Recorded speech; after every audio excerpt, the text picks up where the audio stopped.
In 1985, one of the most extraordinary mansions ever built in the United States was on the brink of destruction. The U.S. government had already given it back. Potential buyers refused to take it. The cost of maintaining the estate was enormous, millions of dollars every year. For a brief moment, it looked like the fate of this legendary property had already been decided. Demolition. The wrecking balls would arrive, the walls would fall, and one of the most ambitious homes ever built in America would disappear into history. But then something unexpected happened. A young real estate developer from New York looked at the same estate everyone else had rejected and saw something completely different. Where others saw a financial disaster, he saw leverage.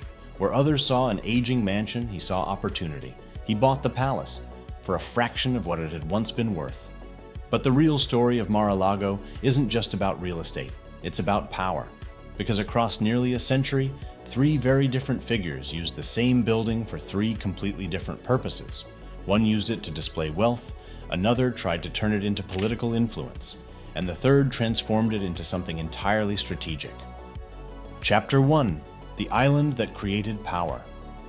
Long before the mansion existed, Palm Beach itself was an accident of history. In 1878, a Spanish cargo ship ran aground off the Florida coast. The ship was carrying an unusual cargo, thousands of coconuts. When the vessel broke apart in the surf, the coconuts washed ashore along the quiet barrier island. Local settlers began planting them. Within a decade, palm trees lined the coast. The once empty strip of land gained a new identity: Palm Beach. At first, it was simply a quiet coastal area, far removed from the centers of American power. But everything changed in 1893 when a man named Henry Flagler arrived. Flagler was one of the wealthiest industrialists of the Gilded Age and a partner of John D. Rockefeller in Standard Oil. But unlike many industrialists of his era, Flagler understood something deeper about influence. He didn't just want to build businesses, he wanted to build environments. Flagler extended his Florida East Coast Railway further south and constructed luxurious hotels designed specifically for America's wealthiest families. Palm Beach transformed almost overnight. What had once been an empty barrier island became a playground for America's elite. Railroads brought in wealthy visitors from the Northeast. Luxury hotels hosted political figures, financiers, and industrial magnates. Palm Beach wasn't just a destination anymore. It became a designed ecosystem for wealth and influence. And decades later, one woman would decide to build the most extravagant estate the island had ever seen. Chapter 2: The Heiress. Her name was Marjorie Merriweather Post. At just 27 years old, she inherited a massive fortune after the death of her father, C.W. Post, the founder of the Post Cereal Company. For many heirs, inheriting such wealth leads to quiet preservation. Protect the fortune, avoid risk, maintain the status quo. But Marjorie Post was different. She expanded the family empire. Together with financier E.F. Hutton, she helped build what would later become the food conglomerate General Foods. By the 1920s, she was one of the wealthiest women in the United States. But wealth alone wasn't enough. Marjorie Post understood a subtle truth about influence. Money can buy comfort, but visibility creates power. And if she wanted influence that extended beyond boardrooms and balance sheets, she needed something far more dramatic than a financial empire. She needed a stage. Chapter 3: Building the Palace. In 1923, Marjorie Post purchased 17 acres of prime land on Palm Beach. The property was unique. It stretched from the Atlantic Ocean on one side to Lake Worth Lagoon on the other. The name she later gave it captured that geography perfectly: Mar-a-Lago, sea to lake. Construction began almost immediately. The project was massive. Hundreds of workers arrived on site. Stone was imported from Italy. Thousands of antique tiles were installed throughout the mansion. Venetian silk decorated the interiors.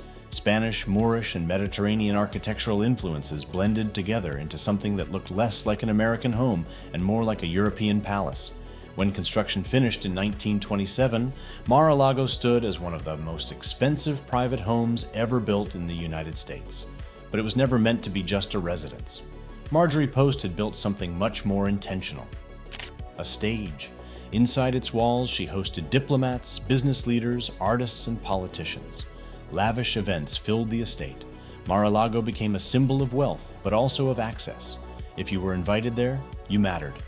And for decades, the mansion fulfilled the role Post had designed for it. But even the grandest stages eventually face a difficult question: what happens when the spotlight fades? Chapter 4: The political experiment. Maintaining Mar-a-Lago required enormous resources. Even for someone as wealthy as Marjorie Post, the estate demanded constant attention and funding. By the late 1960s, she faced a difficult reality. Her daughters had little interest in inheriting the property. Demolishing the mansion felt unthinkable. But keeping it private was becoming increasingly impractical, so she proposed an unusual solution. She would give Mar-a-Lago to the United States government. Her vision was ambitious. The estate would become a winter White House, a southern retreat where American presidents could host international leaders, conduct diplomacy, and escape the cold winters of Washington. Congress accepted the gift. For a moment, it seemed that Mar-a-Lago had entered a new chapter as a national institution. But reality quickly complicated the plan. Security requirements were enormous. Maintaining the estate cost far more than expected. Protecting a president at such an open coastal property created logistical challenges that proved nearly impossible to solve.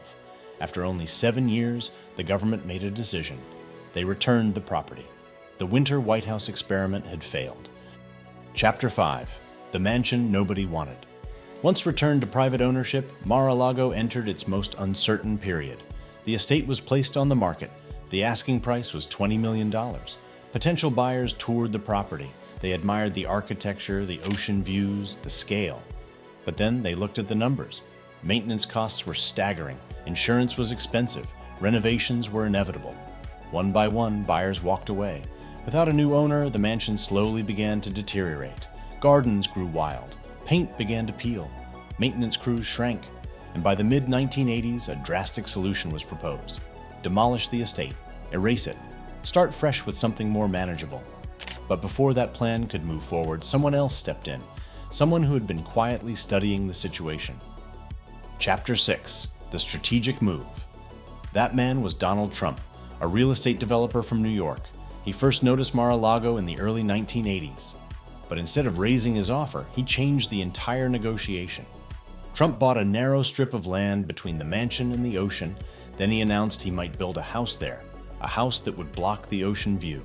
Suddenly, Mar-a-Lago became far less attractive to other buyers. The foundation had little choice. They accepted Trump's offer. Chapter 7. Turning cost into power.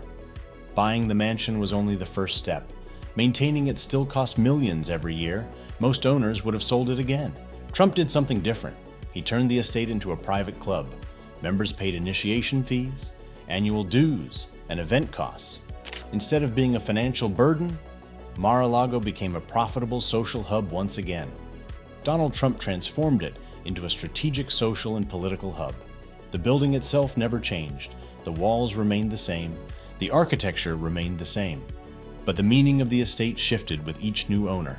Because power is rarely about the structures themselves, it's about how people use them.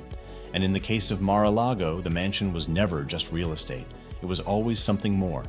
A carefully designed instrument of influence, an architecture of power.